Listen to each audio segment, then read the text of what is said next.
Un des cadeaux que nous avons reçus, moi et mon épouse, c'est un beau cadre dans lequel il y a les règles de la maison. Peut-être vous l'avez déjà vu. Il contient des fois des choses un peu drôles, des fois un peu plus chrétiens. L'idée, c'est voici les règles pour comment vivre dans cette maison. Eh bien, c'est un peu l'idée qui se passe avec le texte que je vais regarder avec vous ce matin. Il se trouve dans Colossiens au chapitre 3, si vous voulez bien y tourner. Colossiens chapitre 3. C'est vers la fin du chapitre, verset 18 pour être exact. Si vous avez même une certaine Bible, ça se peut que ça marque les devoirs domestiques. Et comme j'ai dit, c'est le passage qu'on veut regarder contient vraiment les règles de la maison chrétienne. Et ça, c'est important. Les rôles qui vont être présentés, c'est des rôles qui se trouvent dans la maison, bien sûr, des chrétiens du premier siècle. Et c'est là qu'on va pouvoir bien saisir quand on comprend le contexte qui est devant nous. Et c'est aussi bon de comprendre le contexte plus large. L'Église de Colosse avait été envahie par certains faux enseignants qui amenaient un enseignement qu'on appelle le gnosticisme. L'idée que des enseignements mystérieux et spéciaux, par des façons de vivre aussi particulières, tu peux plus toucher au divin, rentrer plus en intimité avec ce Dieu. Et Paul, il décide d'écrire une petite lettre pour régler ces problèmes-là. Premier chapitre, centré sur Christ, parce que c'est lui le point central, c'est pas toi.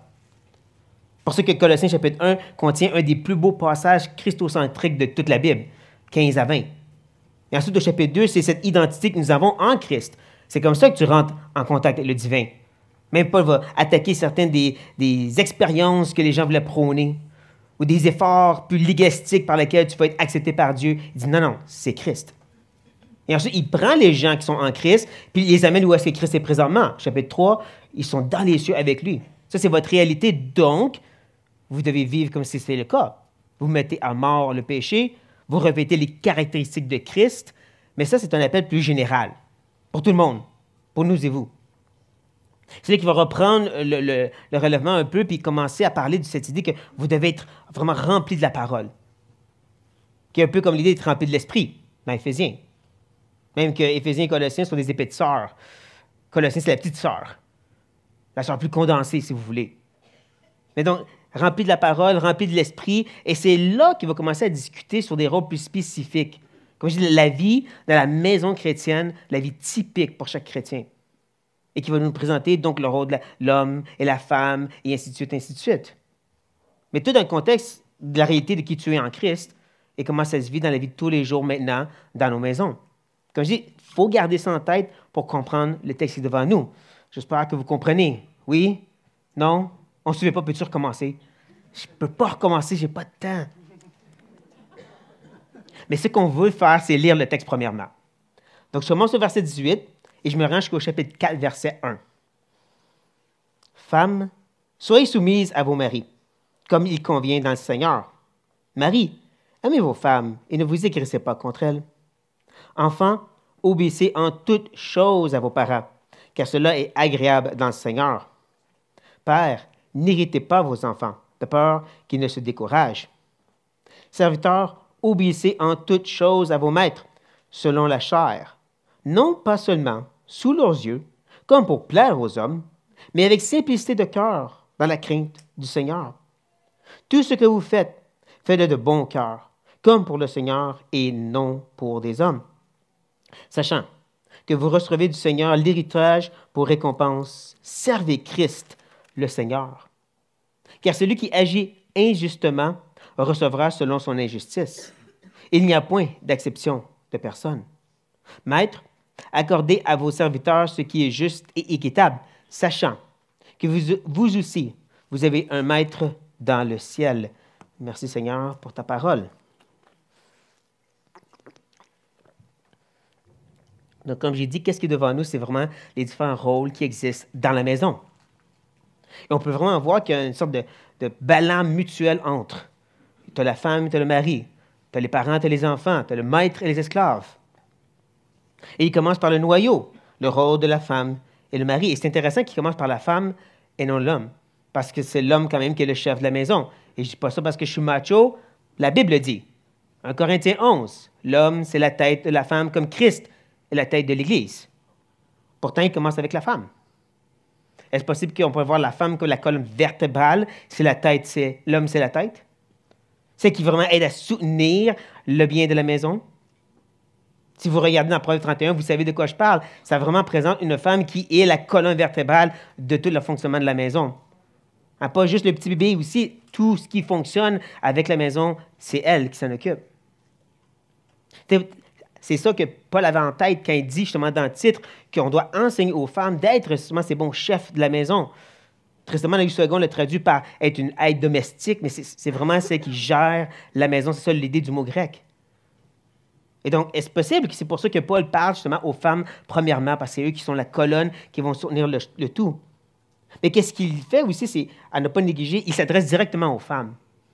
Et à chacun des rôles aussi, un après l'autre. Donc, je vais me permettre de faire la même chose, d'adresser les gens comme le rôle le présente.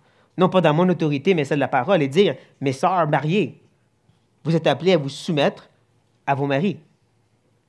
Ne prenez note d'une chose, hein, il dit bien soumettre à vos maris. Si ce n'est pas un appel patriarchique de vouloir dominer sur les femmes, parce que ça ne dit pas femmes soyez soumises à tout homme, ça dit soyez soumises à vos maris. Maintenant, prenez note aussi qu'il ne dit pas obéissez. Les enfants obéissent, les esclaves obéissent, les femmes se soumettent. C'est différent. Le terme qui est utilisé ici, c'est un terme militaire qui parle vraiment de se placer sous l'autorité d'un chef. Pas parce qu'il est meilleur, mais parce que c'est lui qui est le chef, le général. Donc, tu te places sous son autorité. On va voir au fur et à mesure d'avancer que chacun des rôles, c'est vraiment un appel à une disposition de cœur que Paul appelle ici. Il vous appelle, chères sœurs, d'avoir un cœur disposé à vous placer sous l'autorité de vos maris pour les aider et les soutenir dans l'appel que Dieu leur donne. C'est ça qu'il dit.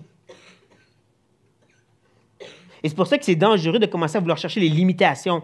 Est-ce que ça m'empêche de parler ça des fois? Ça m'empêche de lui dire qu'il se trompe? Le but, ce n'est pas de chercher les limites, c'est de dire, d'avoir un cœur disposé à dire, je suis appelé à mettre sous son autorité pour être un aide et un soutien à cet homme. Un peu comme Pierre le mentionne. Gardez votre dos ici. Venez avec moi dans 1 Pierre, chapitre 3. 1 Pierre, chapitre 3.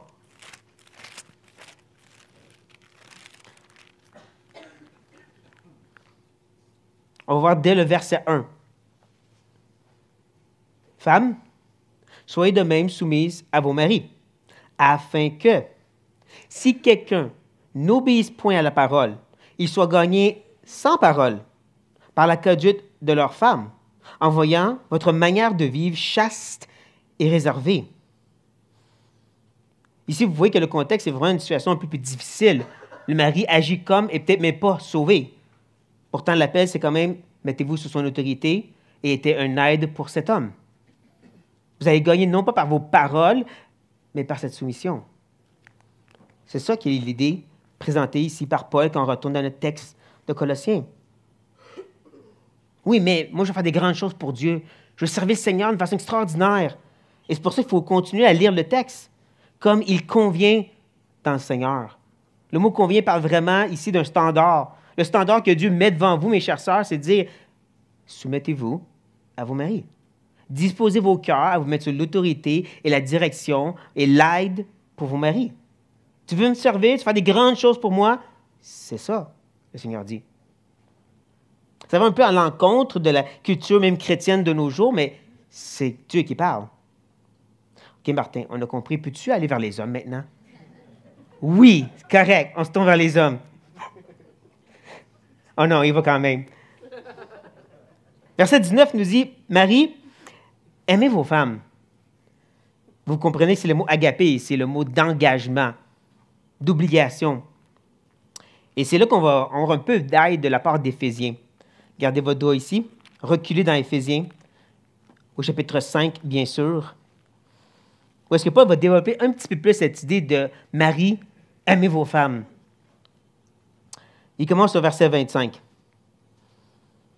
« Marie, aimez vos femmes comme Christ a aimé l'Église et s'est livré lui-même pour elle, afin de la sanctifier par la parole, après l'avoir purifiée par le baptême d'eau, afin de faire paraître devant lui cette Église glorieuse et sans tache, ni ride, ni rien de semblable, mais sainte et répréhensible. C'est ainsi que les maris doivent aimer leur femme comme leur propre corps.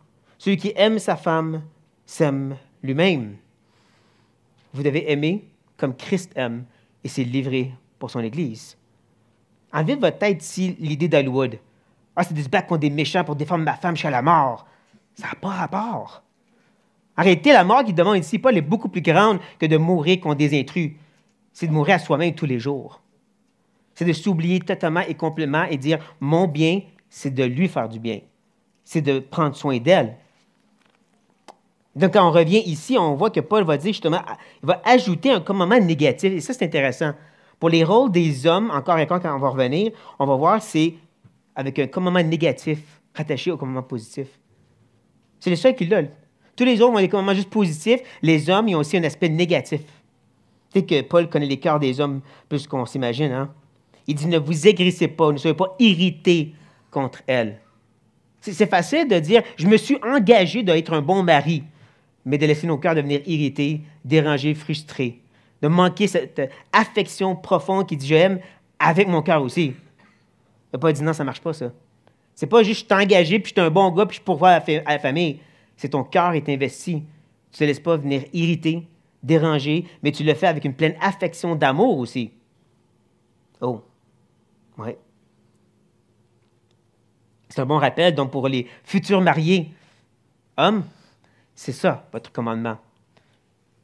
Vous voulez vous marier? Soyez prêts à aimer de façon totalement engagée, en vous oubliant vous-même et être prête sans avoir d'irritation ou de frustration, totalement engagé de tout votre cœur pour vos femmes, au point de mourir à vous-même à tous les jours. C'est ça que vous devez avoir comme cœur. Et bien sûr, comme j'ai dit, on voit qu'il y a vraiment un ballon mutuel. Une femme qui a vraiment un cœur dédié à être soumis et être un soutien pour son mari va motiver un amour qui est pleinement engagé et rempli d'affection. Et vice-versa. Un mari qui est vraiment dédié de tout son cœur à servir sa femme va motiver une soumission pleine de sa femme. Mais comprenez que même si l'autre ne fait pas sa part, ça n'enlève pas le fait que toi, tu es responsable devant Dieu, d'être obéissant selon le commandement, selon les règles qu'il a mis devant toi. Oui, mon mari, mais ma femme, tu ne comprends pas. Ça ne change rien. Ayant réglé maintenant ce rôle domestique, il va avancer un peu plus grand. Le cercle, il va élargir, il va aller vers les enfants et les parents. Encore, c'est intéressant qu'il commence avec les enfants. Non pas qu'ils sont la colonne vertébrale de la famille, hein? Mais il y a quand même un sens où est-ce que des enfants obéissants aident au bon fonctionnement de la maison à 100%. Quelqu'un a dit à quelque part que dans une famille, dans un groupe, on est souvent sur le dictateur du membre le plus faible, les enfants. Et donc, c'est normal qu'ils se tournent vers les enfants en premier et qu'ils appellent aux enfants. Et c'est là aussi que le but, c'est que Paul, ici, est en train de s'adresser aux enfants directement. Il s'attend à ce qu'ils vont être dans la congrégation pour se faire enseigner ces choses. Je sais qu'on vit dans un temps et c'est une bonne chose d'avoir l'école du dimanche, mais comprenez que Paul s'attend à ce que les enfants reçoivent cet enseignement personnellement. Et donc, puisque j'en ai pas vraiment dans la salle, je vais m'adresser aux parents présentement. C'est votre job d'enseigner à vos enfants de comprendre ce texte ici. Que leur part, leur rôle, c'est d'obéir. Le mot parle de vraiment avoir une oreille attentive pour faire ce qui était demandé. Avec l'accent mis sur l'oreille attentive, hein, de chercher à savoir qu'est-ce que tu veux que je fasse, papa, maman. Et ne manquez pas qu'il dit que c'est cela qui est agréable au Seigneur. Il y a vraiment un sens où, avant de leur enseigner l'importance de prier et de lire la Bible et ainsi de suite, il faut qu'ils comprennent que leur appel est d'avoir l'oreille attentive à vos commandements. Pourquoi? Parce que s'ils comprennent l'idée qu'ils doivent se soumettre à l'autorité, cette obéissance à l'autorité maintenant, ils vont le comprendre plus tard quand ils vont suivre le Seigneur. S'ils ont l'oreille attentive à dire, papa, maman, qu'est-ce que toi tu veux là? Quand ça va être le temps qu'ils deviennent eux-mêmes des adultes, ils vont dire, Seigneur, qu'est-ce que toi tu veux? C'est ça que vous leur apprenez. Avant la prière, avant la Bible, vous leur apprenez de se soumettre au Seigneur par cet appel à dire, vous devez tendre l'oreille pour recevoir mon commandement, mon instruction dans la maison. Et ça, c'est en toutes choses. Pas juste quand les règles sont vraiment intéressantes ou bonnes ou intelligentes. Non, c'est en toutes choses. Ils doivent apprendre que leur oreille doit être attentive à dire, papa, maman, qu'est-ce que tu veux que je fasse dans la maison? Comment tu veux que je vive? C'est ça qui plaît au Seigneur. Et ceci va maintenant nous amener vers les pères. Encore, c'est intéressant qu'il ne va pas parler aux mères, mais juste aux pères. Est-ce que c'est inclus les mères dans ceci? Oui, parce que la Bible nous dit que la femme est impliquée dans l'enseignement aussi. Donc, c'est pas pour exclure les mères, mais quand même, ils s'adressent au père. Il ne faut pas oublier aussi que dans ce temps-là, dans la culture romaine, c'était vraiment l'homme qui était la personne représentante de la famille. C'est lui qui était le représentant de toute chose. C'était l'homme. Donc, c'est normal qu'il s'adresse au père avant toute chose. Et l'idée de représentant, ce n'est pas une mauvaise chose. Vous comprenez qu'on était représenté par Adam au tout début. Oh oui, il a failli à sa job, et à cause de lui, on est né dans le péché, mais maintenant, on est représenté par Christ. Hein, c'est à cause de lui qu'on est acceptable devant le Père. Donc, un représentant, ce n'est pas une mauvaise chose. Il ne faut pas juste dire, c'est dans ce temps-là, et c'est un vieux jeu. Non, il y a quand même un sens où de dire, Père, vous avez cet appel à être représentant de la maison. Et c'est intéressant que, comme je dis, le commandement est négatif. N'irritez pas vos enfants de peur qu'ils ne se découragent. Il n'y a pas une part d'enseignement dans ça, d'instruction? Oui, parce que quand on regarde dans Éphésiens, je ne sais pas si vous avez gardé votre doigt. Non, hein, j'ai oublié de le dire. Tournez dans Éphésiens à nouveau. Pour regarder le chapitre 6. Où est-ce que Paul va dire, au verset 4, « Et vous, pères, n'héritez pas vos enfants, mais élevez-les en les corrigeant et en les instruisant selon le Seigneur. » Il y a certainement une idée que l'enseignement est important, la correction, l'instruction des enfants. Sauf que quand tu reviens en Colossiens, Paul ne le mentionne pas. Je dirais qu'une des raisons principales, c'est probablement à cause de ce qui se passait dans l'Église de Colosse. Je l'ai mentionné, hein, il y avait des enseignants qui avaient amené toutes sortes de règles légalistiques et les représentants, les pères, avaient pris cet enseignement-là puis l'avaient amené à la maison, l'avaient imposé à leurs enfants. Et donc, c'est normal que Paul leur dit, OK, vous comprenez l'idée d'enseignement, mais comprenez que surtout, vous devez vous concentrer à ne pas irriter vos enfants et de ne pas les décourager. Que dans votre effort de donner de l'instruction, peut-être vous amenez un joug trop pesant présentement, allégez-le un peu. C'est un bon rappel que l'attitude du cœur que le père, les parents devraient avoir, c'est de s'assurer que ce n'est pas justement de mettre un joug trop pesant aux enfants, même les petits rebelles.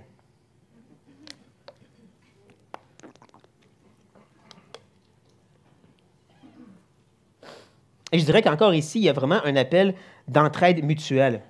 Des enfants qui sont obéissants, qui ont vraiment un cœur qui dit « je veux savoir qu'est-ce que papa, maman veut que je fasse », va motiver, bien sûr, des parents qui ne vont pas inventer des règles trop strictes. Et vice-versa.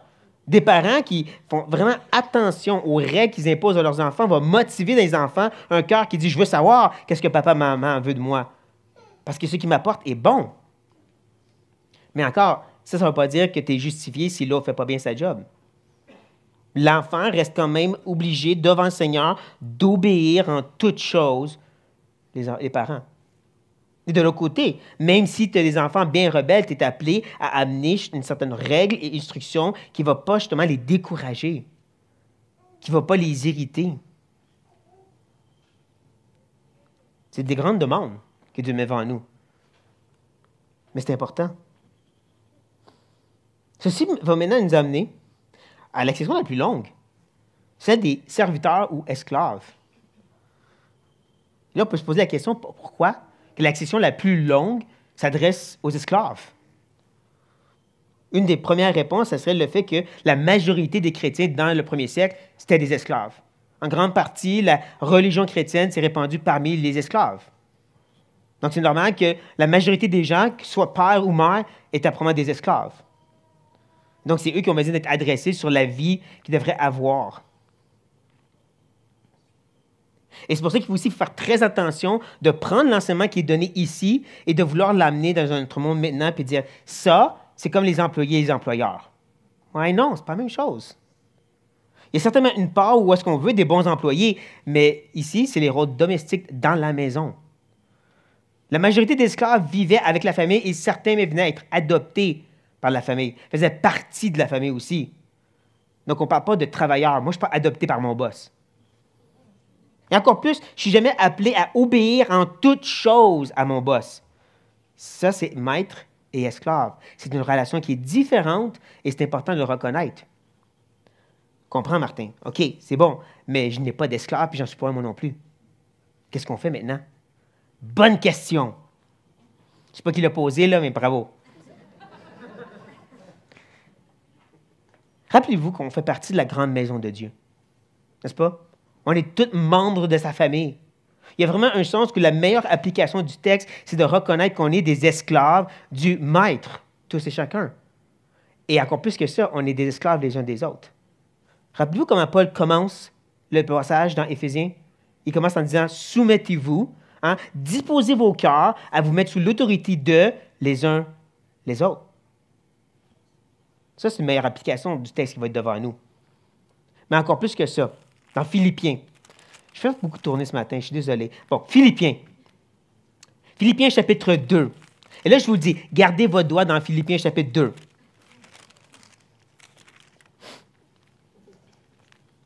Dans Philippiens, le chapitre 2, nous pouvons lire au verset 3. « Ne faites rien par esprit de parti ou par vaine gloire, mais que l'humilité vous fasse regarder quoi? Les autres comme étant au-dessus de vous-même. » Ça sonne comme maître esclave, ça, n'est-ce pas?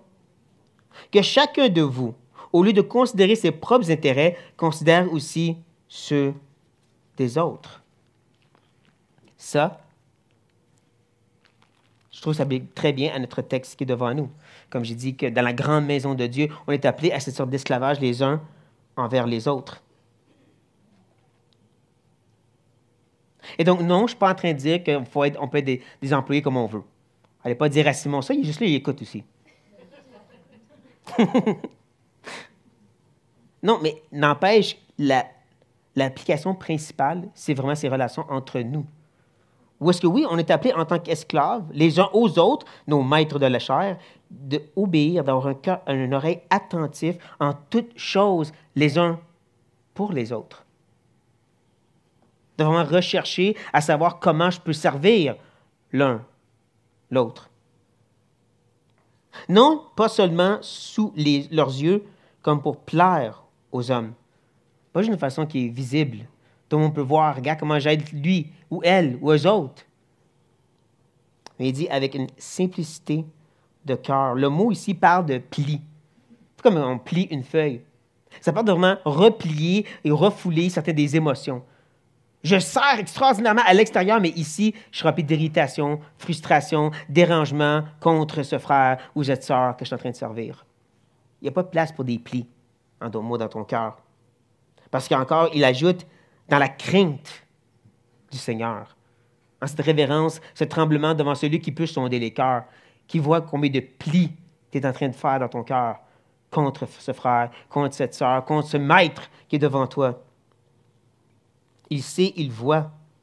Et donc, il t'appelle de servir justement avec un cœur déplié. Et j'ajouterais ici, même qu'on se met en soi-même.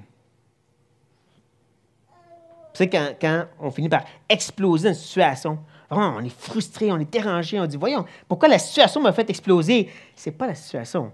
La situation a juste explosé, tu avais plein de clés dans le cœur, que tu avais laissé les irritations prendre le dessus sur toi au fur et à mesure. La situation que Dieu a mise devant toi a juste exposé la réalité que lui voyait et que tu voulais mentir et ne pas reconnaître. Non, on est appelé à le faire non pas juste pour le faire extérieurement, mais de plein cœur, comme le mari est appelé, comme la femme est appelée, comme les enfants sont appelés. Il y a vraiment une disposition de cœur ici qui est appelée dans ce service les uns envers les autres, envers ces maîtres de nos frères et sœurs. Et pour comme ajouter à quel point c'est un appel général, il va dire au verset 23, « Tout ce que vous faites. » Oui, il parle premièrement aux esclaves, mais il y a quand même un sens où on peut le voir qu'il parle aussi aux femmes et aux maris, aux enfants et aux pères. Tout ce que vous faites, faites-le de bon cœur, comme pour le Seigneur et non pour les hommes. Ça, c'est le secret. Que ta première attitude, c'est de dire, je sers ce frère et cette sœur, j'aime ma femme, je me soumets à mon mari pour le Seigneur, par amour pour lui. C'est drôle comment le reste de la chose se fait très bien, très facilement. Ça coule comme l'eau sur un dos de canard, parce qu'on le fait pour le Seigneur qu'on aime. Et dès qu'il y a un petit peu de dérangement, d'empêchement, de frustration, c'est là qu'on réalise que peut-être c'est pas pleinement pour le Seigneur, il y a quelque chose à travailler dessus. Et ce que j'aime, c'est que Paul va maintenant présenter aux esclaves, et seulement aux esclaves, une sorte de récompense pour leur obéissance. Parce qu'il va dire, sachant, verset 24, que vous recevrez du Seigneur l'héritage pour récompense. Ça, c'est beaucoup plus grand que vous imaginez. Parce que dans le premier siècle, les esclaves qui étaient esclaves ne pouvaient jamais avoir d'héritage. Tant qu'ils n'étaient pas libérés par leur maître, ils n'avaient aucun droit d'héritage. Qui veut dire, un maître qui aime son esclave, puis qui écrit dans son testament, je lui laisse tout. S'il ne le libère pas avant de mourir, l'esclave ne va rien avoir. Parce que la loi disait qu'un esclave ne pouvait jamais avoir d'héritage. Et ce qui est frappant, c'est qu'il ne parle jamais à l'esclave de devenir libre ici. Même il parle comme si cet esclave reste esclave. Donc, il ne pourra jamais avoir d'héritage, sauf celle du Seigneur, qui est vastement plus grand, vastement meilleur. Et donc, j'aime comment il amène leur regard à ces hommes et ces femmes qui vivaient sûrement des choses très pénibles et difficiles à regarder à quelque chose qui est plus grand qu'eux, l'éternité. C'est ça qu'on a besoin d'avoir comme regard. Ce n'est pas juste le Seigneur dans une sens flou, c'est la réalité d'être avec lui pour toujours qui nous motive ici maintenant. C'est pour ça qu'il y a un cri de cœur à la fin du verset 24. Servez Christ le Seigneur. On pourrait mettre un beau point d'exclamation ici. Je peux un peu imaginer Paul en dictant cette lettre aux Colossiens qui crie justement presque « Servez Christ le Seigneur ». C'est ça que je vous appelle à faire. À la place d'avoir cette résistance de dire « Ouais, en tant que femme, je ne suis pas sûr que je vais me soumettre. Aimer ma femme, ouf, tu sais pas. Ou des enfants, obéir aux autres, hey, tu ne connais pas, toi. » Non, servez Christ, le Seigneur. Et ce qui est intéressant, c'est qu'il va partir d'une récompense positive à une conséquence négative. Oui, au verset 25. Hein? Car, servez Christ le Seigneur parce que celui qui agit injustement recevra selon son injustice. C'est pas juste, oh, mon héritage, on va être béni, merveilleux. Oui, mais si tu ne fais pas ce que je te demande, si tu n'oublies pas au commandement que Dieu te donne ici, les règles qu'il met devant toi pour chacun des rôles, celui qui agit injustement recevra selon son injustice. Comme il ajoute, il n'y a point d'acception de personne. En d'autres mots, Dieu ne fait pas de faveur. Il ne dit pas, lui, là, je l'aime beaucoup, tu n'as pas besoin d'être un bon mari, toi. Mais toi, là, t'es mieux d'être sur la ligne. Non. Dieu appelle tous les maris à aimer leur femme sans irritation. Mais plus encore aussi, il ne fait pas de favoritisme en rapport avec les pauvres esclaves. Eux autres, je ne vais pas trop leur redemander. Un peu comme une culture de nos jours où on fait un favoritisme, Dieu il n'agit pas ainsi. Il dit que tu sois un esclave ou que tu sois un homme libre, je t'appelle à m'honorer par cette soumission et cette obéissance à ton maître. En même temps, il dit ceci et il va parler ensuite au maître. Eux autres aussi doivent se rappeler du verset 25, dans un sens. Eux autres aussi doivent se rappeler que celui qui agit injustement recevra selon son injustice. Parce qu'il dit au maître, accordez à vos serviteurs ce qui est juste et équitable, sachant que vous aussi, vous avez un maître dans le ciel. C'était bien connu que dans ce temps-là, les maîtres étaient vraiment très injustes envers leurs esclaves, profitaient d'eux autres. Et c'était tentant en tant que chrétien de dire, bien, les autres le font. Hein, combien de chrétiens disent ça de nos jours? Les autres le font. Paul dit, ça ne marche pas de même. Tu dois agir envers tes serviteurs, tes esclaves, de façon juste et équitable parce que tu as un maître dans les cieux. Comme toutes les autres, tu dois regarder à Dieu. Et encore ici, je dirais, il faut résister à la tentation de dire, ça rapporte les boss. Non, parce que c'est encore la vie dans la maison. Mais Martin, on n'est pas des maîtres, on n'a pas d'esclaves, de quoi tu parles?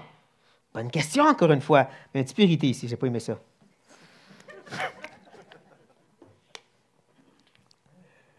Rappelez-vous, on fait toute partie de la maison de Dieu, comme j'ai dit.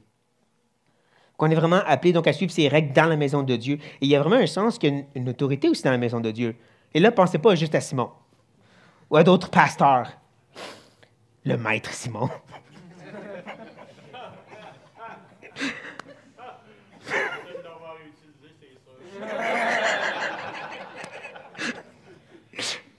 Martin dit que je suis un maître, non. Mais il y a quand même un sens qu'il y a plusieurs ici, qu'il y a une maturité et donc une autorité. Dans Tite, encore une fois, Paul va enseigner justement que les hommes et les femmes qui ont une certaine maturité sont appelés à enseigner les plus jeunes. Il y a vraiment un appel, comme dit dans Romains 15, où est-ce que ceux qui sont plus forts, qui ont plus de cette maturité, sont appelés à soutenir les plus faibles. Et même que dans cette discussion au chapitre 14 de Romains, dans les convictions et ainsi de suite, où est-ce qu'il dit aux deux groupes, les forts et les faibles, faites attention, la majorité de la demande est faite sur les forts. C'est eux qui doivent plus faire attention, parce qu'encore, en tant que maître dans ce sens-là, cette autorité que tu as, cette maturité, tu dois agir de façon juste et équitable auprès des autres. Et donc, oui, il y a une façon de l'appliquer pour nous aussi, de nos jours, dans la maison de Dieu. Et je dirais justement que c'est important de garder en tête justement qui est ce Dieu vers qui on sert. Quand tu réalises justement son infinie grandeur et splendeur, quand tu te laisses émerveiller par qui est ce Dieu, ça impacte ensuite comment tu vas agir ici, selon les règles qu'il a mis devant nous. Tu ne vas plus juste voir certains standards et règles que tu dois t'assurer de respecter sans aller trop loin. Tu vas avoir une disposition de cœur qui dit, c'est pour toi que je me dispose d'être soumis à mon mari. C'est pour toi donc que je m'efforce d'aimer sans irritation envers ma femme. C'est pour toi que je vais avoir l'oreille attentif à mes parents et qu'en tant que père, je vais réaliser que je dois faire attention de ne pas être une irritation, un découragement, surtout pour ceux les plus rebelles. Parce que je reconnais qui est ce Dieu. Quand tu as une bonne vision de qui est ce Dieu, cet appel de se soumettre les uns aux autres, de se servir, de se donner, ne semble plus aussi demandant. Surtout quand on regarde l'exemple de Christ. J'aurais dû le lire tantôt, surtout pour les maris, mais on va lire maintenant. Vous êtes toujours en Philippiens 2? Ben, OK, moi je suis. Je vais lire à partir du verset 5. Ayez en vous les sentiments qui étaient en Jésus-Christ, lequel, existant en forme de Dieu, n'a point regardé comme une proie arrachée d'être égal avec Dieu, mais s'est dépouillé lui-même, en prenant une forme de serviteur, en devenant semblable aux hommes, et ayant paru comme un simple homme. Il s'est humilié lui-même, se rendant obéissant jusqu'à la mort, même jusqu'à la mort de la croix. Ça devrait nous faire arrêter un moment et réfléchir. En tant que mari, bien sûr, parce que c'est notre exemple principal, mais nous tous, en tant que serviteurs et esclaves les uns des autres. Quand tu regardes à cet exemple parfait, celui qui était dans la gloire, adoré de tous, qui avait tous les droits de juste rester là, il ne devait rien, mais qui a décidé de venir, de naître comme un enfant, de se soumettre à ses propres parents et d'attendre la volonté du Père pour finalement se révéler à 30 ans, venir servir des gens, nourrir, guérir, qui ont toutes le rejeté, sans exception. Pour être mis sur la croix, nu, moqué, rejeté, même de son propre Père, pour nous, qui ne le méritent aucunement. Et en passant, même en tant que chrétien, on ne mérite pas ce salut qu'il nous a donné. Et on est rappelé de ceci à chaque jour, n'est-ce pas? Quand tu considères ce sorte d'amour qui non seulement a conquéri la mort pour nous, mais ensuite nous a justifiés, nous a cachés en lui pour qu'on puisse rentrer dans la présence du Dieu 3 fois saint et pas être détruit et anéanti instantanément à cause qu'on est caché en lui. Comme je dis, quand on réalise ceci, ça vient vraiment nous saisir comme il faut. Ça fait en sorte qu'on revient sur la liste qu'on a vue. Cette disposition de cœur semble plus facile, n'est-ce pas? Que Dieu nous aide à se rappeler de ces choses, chers frères et sœurs. Prions.